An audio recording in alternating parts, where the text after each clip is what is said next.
दिल्ली, रात के 1:17। पूरी राजधानी नींद में डूबी हुई थी। सड़कों पर सिर्फ स्ट्रीट लाइट्स की पीली रोशनी फैली हुई थी। हवा में एक अजीब सी खामोशी थी, ऐसी खामोशी जो किसी बड़े तूफान से पहले आती है। लेकिन उसी खामोशी के बीच साउथ ब्लॉक के पास एक काली एसयूवी धीरे धीरे रुकती है। गाड़ी के शीशे पूरी तरह काले थे। दरवाजा खुलता है, एक लंबा आदमी बाहर उतरता है, काले कपड़े, चेहरे पर हल्की दाढ़ी। उसने अपने कान में लगे ईयरपीस को हल्का सा छुआ और धीमी आवाज में कहा, टारगेट लोकेशन कंफर्म। उसी समय दूसरी तरफ से आवाज आई, ऑपरेशन शुरू करो, आज रात हिंदुस्तान की नींद हमेशा के लिए उड़ा दो। वो आदमी धीरे धीरे आगे बढ़ा। उसके हाथ में एक छोटा मेटालिक केस था, लेकिन ये कोई साधारण बॉक्स नहीं था। उसके अंदर था भारत के राष्ट्रीय सुरक्षा ढांचे का सबसे बड़ा राज, और शायद एक ऐसा डिवाइस जो दिल्ली को कुछ मिनटों में ठप कर सकता था। उसी समय दिल्ली के लोधी रोड स्थित एक सुरक्षित सरकारी आवास में एक कमरा अचानक रोशनी से भर उठता है। टेबल पर रखा सिक्योर फोन तेज आवाज में बजने लगता है। रात के इस समय इस फोन का बजना एक ही बात का संकेत था, देश पर संकट। कमरे का दरवाजा खुलता है, अंदर आते हैं अजीत डोभाल। उनके चेहरे पर नींद का कोई निशान नहीं था। उन्होंने फोन उठाया। दूसरी तरफ से घबराई हुई आवाज आई, sir, South Block perimeter breach. कमरे में एक पल के लिए सन्नाटा छा गया। डोभाल की आंखें सिकुड़ गईं। कितने लोग? सर, विजुअल पर सिर्फ एक आदमी दिखाई दिया है, लेकिन ये डिस्ट्रैक्शन भी हो सकता है। डोभाल कुछ सेकंड तक चुप रहे, फिर बेहद शांत आवाज में बोले, मैं 10 मिनट में कंट्रोल रूम पहुंच रहा हूँ, किसी को पैनिक नहीं होना चाहिए। फोन कट गया।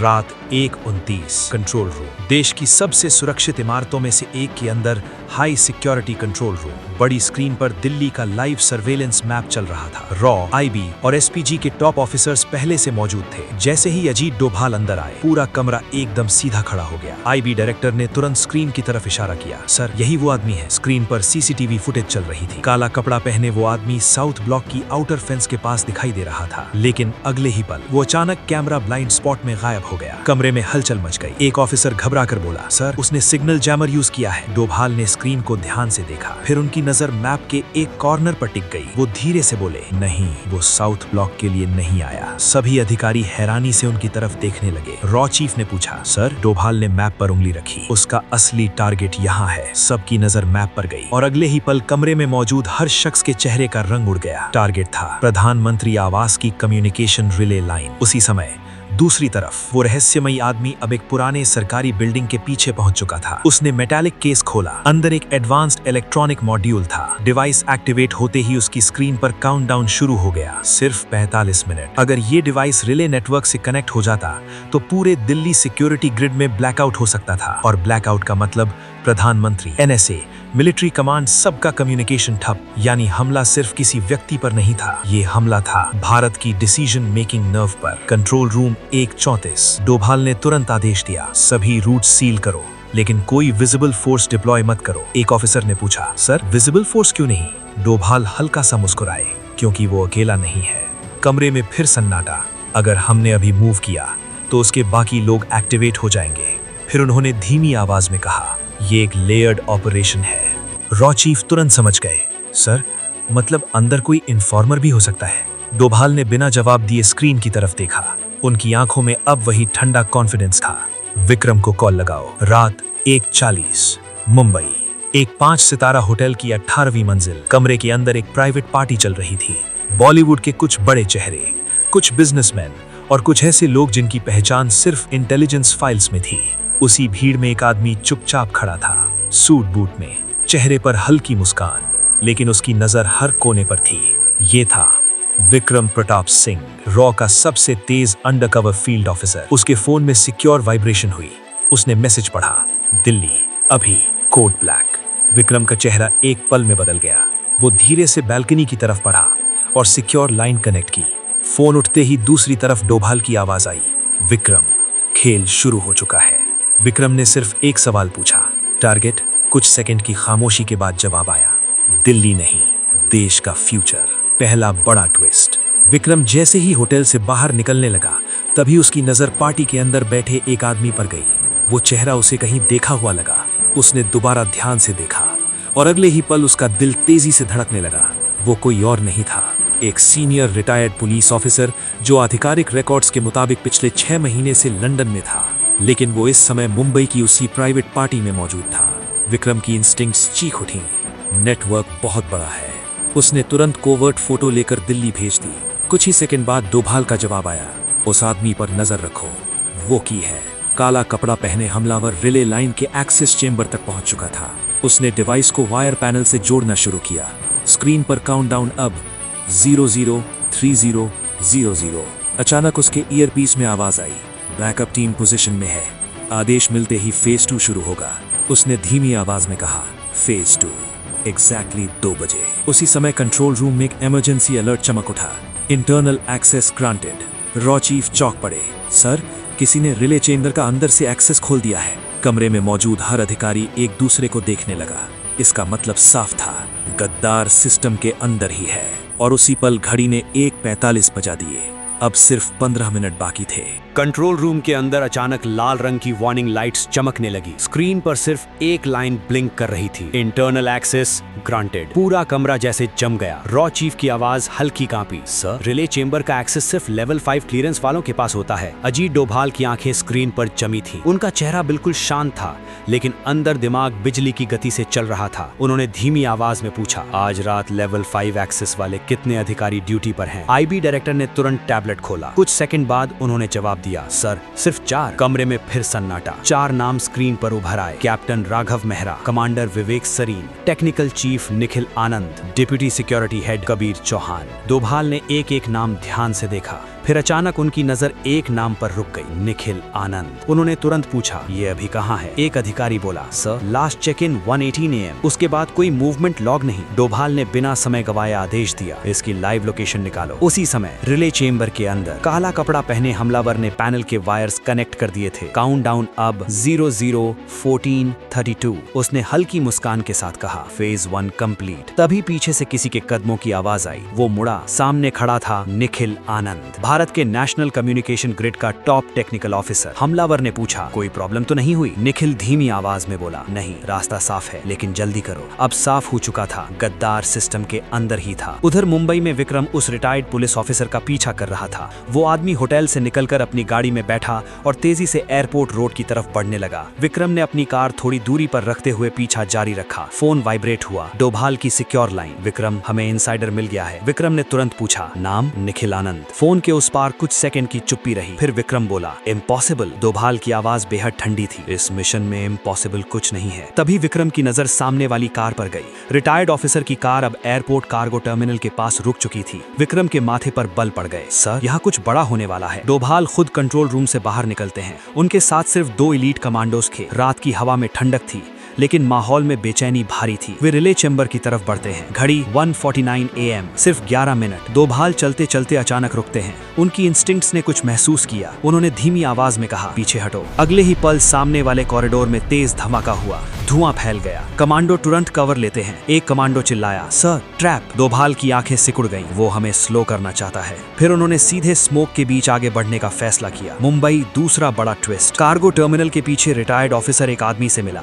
विक्रम ने दूर से जूम लेंस से तस्वीर ली और अगले ही पल उसका चेहरा बदल गया। जिस आदमी से वो मिला था वो कोई आम शख्स नहीं था, वो था एक मशहूर बॉलीवुड प्रोड्यूसर। वही प्रोड्यूसर जिसने पिछले महीने एक देशभक्ति फिल्म को सीक्रेटली फंड किया था, लेकिन रॉ फाइल्स में उसका नाम ब्लैक मनी और फॉरेन लिंक्स में पहले से मौजूद था। विक्रम के दिमाग में पीसेस जुड़ने लगे। ये सिर्फ टेरर अटैक नहीं था, ये था मीडिया, पॉलिटिक्स और सिक्योरिटी सिस्टम को एक साथ हिलाने वाला operation. Countdown 8 minute. Relay chamber के अंदर डिवाइस अब पूरी तरह एक्टिव था। स्क्रीन 000800। निखिल बेचैन होकर बोला, क्या ब्लैकआउट के बाद एक्सट्रैक्शन टीम रेडी है? हमलावर ने ठंडी आवाज में कहा, ब्लैकआउट सिर्फ शुरुआत है। निखिल चौंक गया, मतलब? हमलावर मुस्कुराया, 2 बजे सिर्फ कम्युनिकेशन बंद नहीं होगा, साउथ ब्लॉक के डेटा सर्वर्स भी वाइप हो जाएंगे। निखिल का चेहरा उड़ गया, लेकिन डील तो सिर्फ ब्लैकआउट की थी। हमलावर ने उसकी तरफ देखा, तुम्हें उतना ही बताया गया जितना जरूरी था। अब पहली बार निखिल को एहसास हुआ वो भी इस्तेमाल किया गया था। डोभाल की चाल। उधर कॉरिडोर पार करके डोभाल रिले चेंबर के पास पहुंच चुके थे। उन्होंने कमांडो को इशारा किया। दरवाजा क्वाइटली ब्रीच किया गया। अंदर घुसते ही कमांडो ने निखिल को पकड़ लिया, लेकिन हमलावर गायब था। कमरे में सिर्फ ब्लिंकिंग डिवाइस था। काउंटडाउन 000547। एक कमांडो घबरा कर बोला, सर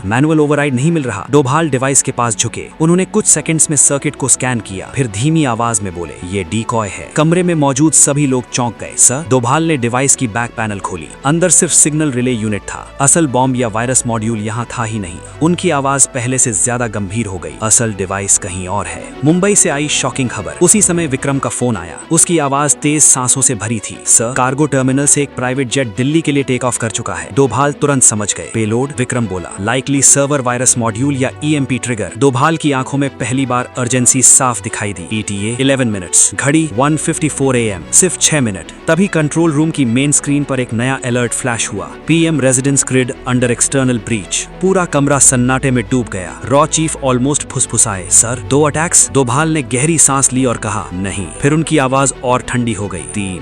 और उसी समय PM रेजिडेंस की एक CCTV फीड पर एक शैडो दिखाई दी जो बिल्कुल अजीत डोभाल जैसी लग रही थी। उसकी चाल, उसकी हाइट, उसका बॉडी फ्रेम, सब कुछ अजीत डोभाल जैसा लग रहा था। रॉ चीफ हैरानी से बोले, सर ये कैसे पॉसिबल है? कमरे में मौजूद सभी अधिकारियों की नजर धीरे धीरे अजीत डोभाल की तरफ घूम गई, लेकिन डोभाल बिल्कुल शांत खड़े थे। उन्होंने कुछ सेकंड तक स्क्रीन को देखा, फिर धीमी आवाज में बोले, जूम करो। स्क्रीन जूम हुई। अब शैडो का चेहरा थोड़ा साफ दिखने लगा और अगले ही पल डोभाल की आंखें सिकुड़ गईं। ये मैं नहीं हूँ। कमरे में सन्नाटा। उन्होंने स्क्रीन की तरफ उंगली से इशारा किया। उसकी लेफ्ट शोल्डर मूवमेंट देखो। रॉ चीफ ध्यान से देखते हैं, फिर अचानक उनकी आंखें फैल जाती हैं। सर, उसके कंधे पर पुरानी बुलेट इंजरी का निशान है। डोभाल की आवाज ठंडी हो गई। वो कबीर है। कबीर कौन था? Kabir Chauhan, deputy security head, level 5 clearance officer और अजीत डोभाल का पुराना ट्रस्टेड फील्ड ऑपरेटिव। एक समय वो रॉ का सबसे ब्रिलियंट कोवर्ट ऑफिसर माना जाता था, लेकिन 3 साल पहले नेपाल बॉर्डर मिशन के दौरान वो ऑफिशियल रिकॉर्ड्स में मृत घोषित कर दिया गया था। कमरे में मौजूद हर अधिकारी शॉक में था। IB डायरेक्टर की आवाज कांपी। सर, अगर कबीर जिंदा है तो उसने? डोभाल ने उनकी बात बीच में ही काट दी। तो इसका मतलब खेल बहुत पुराना है। PM residence 1:59 AM।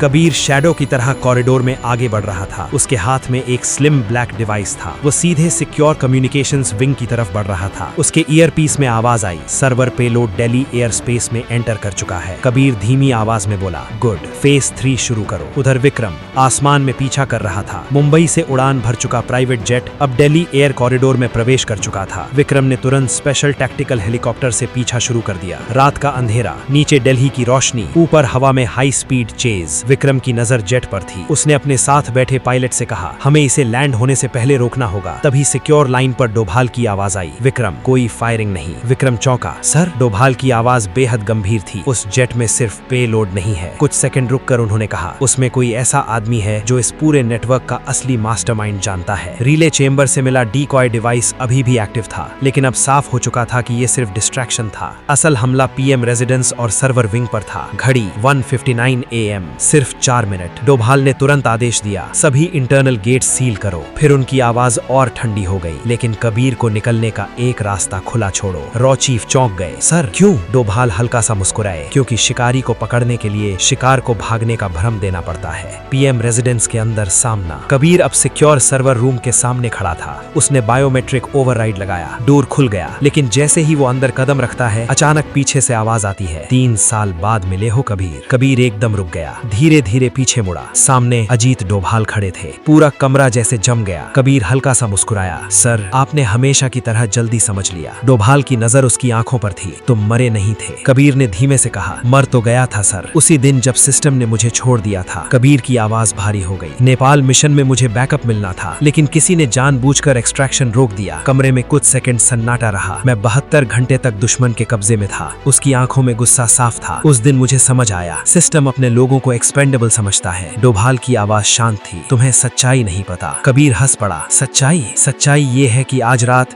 मैं उसी सिस्टम की रीढ़ तोड़ दूंगा। Countdown 2 minute. उधर जेट अब दिल्ली आउटस्कर्ट्स के ऊपर था। विक्रम टैक्टिकल रोप के साथ जेट के ऊपर उतर चुका था। तेज हवा, जेट की स्पीड, नीचे चमकती दिल्ली। विक्रम जेट की हैच तक पहुंचा। उसने मैग्नेटिक कटर निकाला। हैच खुली। अंदर जो उसने देखा, उसके होश उड़ गए। अंदर सिर्फ इलेक्ट्रॉनिक पेलोड नहीं था, वहां एक आदमी कुर्सी से बंधा हुआ था। उसकी आंखों पर पट्टी बंधी थी। विक्रम ने पट्टी हटाई और अगले ही पल वो सन्न रह गया। वो कोई और नहीं, निखिल आनंद की पत्नी थी। उसी समय कबीर सर्वर रूम में डोभाल से बोला, निखिल को मैंने मजबूर किया। डोभाल की आंखें सिकुड़ गईं। उसकी फैमिली? कबीर ने मुस्कुराकर कहा, एग्जैक्टली। अब साफ हो चुका था, निखिल गद्दार नहीं था, वो ब्लैकमेल का शिकार था। घड़ी 1:59 AM, सिर्फ 1 मिनट। कबीर ने अपने हाथ में पकड़ा स्लिम डिवाइस एक्टिवेट किया। स्क्रीन पर लिखा आया रिमोट सर्वर पर्ज 060। डोभाल आगे बढ़े। कबीर ने गन निकाल ली। दोनों आमने सामने, और उसी पल सिक्योर लाइन पर विक्रम की घबराई आवाज आई, सर, असली मास्टरमाइंड कबीर नहीं है। फोन के उस पार सिर्फ एक नाम सुनाई दिया, मंत्री। और उसी पल गोली चलने की आवाज पूरे सर्वर रूम में गूंज उठी। एक पल के लिए पूरा कमरा सन्नाटे में डूब गया। धुआं धीरे धीरे हवा में फैल रहा था। अजीत डोभाल की नजर तुरंत सामने गई। कबीर के हाथ से गन छूटकर जमीन पर गिर चुकी थी। गोली उसके कंधे को छूते हुए निकल गई थी। डोभाल ने लाइटनिंग स्पीड से आगे बढ़कर उसके हाथ से स्लिम डिवाइस छीन लिया। स्क्रीन पर काउंटडाउन चल रहा था, 0042, सिर्फ 42 सेकंड। कबीर दर्द से कराहते हुए भी हंस पड़ा, सर, अब बहुत देर हो चुकी है। डोभाल की आंखें उसकी आंखों में जमी थी।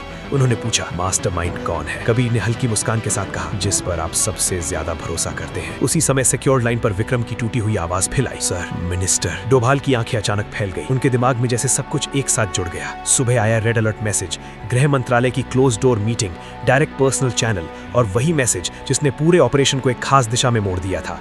डोभाल ने धीरे से खुद से कहा, यह ट्रैप शुरुआत से मेरे लिए सेट किया गया था। डोभाल ने तुरंत स्लिम डिवाइस की इंक्रिप्शन स्क्रीन खोली। एक्सेस सिग्नेचर सामने आई, और अगले ही पल स्क्रीन पर जो नाम चमका उसे देखकर कमरे में मौजूद हर अधिकारी का खून जम गया। Home ministry internal authorisation. Doval के माथे पर पहली बार पसीना आया। इसका मतलब साफ था, अटैक की एक्सेस कीज सीधे सत्ता के अंदर से दी गई थी। लेकिन तभी डोभाल की नजर कोर्ट सिग्नेचर के नीचे गई। वहां एक और नाम ब्लिंक कर रहा था, मिनिस्टर आर खन्ना। कमरे में गहरी खामोशी छा गई। ये वही केंद्रीय मंत्री था जो पिछले कई महीनों से नेशनल सिक्योरिटी कमेटी का हिस्सा था। रॉ और आईबी की क्लासिफाइड मीटिंग्स तक उसकी पहुंच थी। घड़ी 0030, अब सिर्फ 30 सेकंड थे।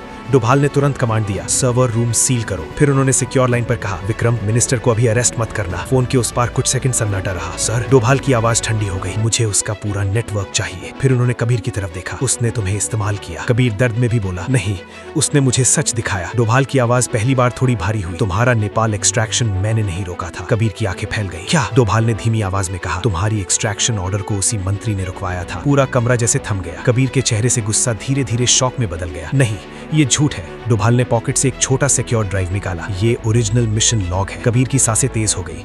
उसकी आंखों के सामने सच्चाई खुलने लगी। वो शुरुआत से मैनिपुलेटेड था। उसके अंदर भरा गया गुस्सा, उसकी नफरत, सब किसी और के एजेंडे का हिस्सा था। Countdown 15 seconds. स्लिम डिवाइस अब भी एक्टिव था। बॉम्ब डिस्पोजल एक्सपर्ट घबरा कर बोला, सर, इंक्रिप्शन बहुत कॉम्प्लेक्स है।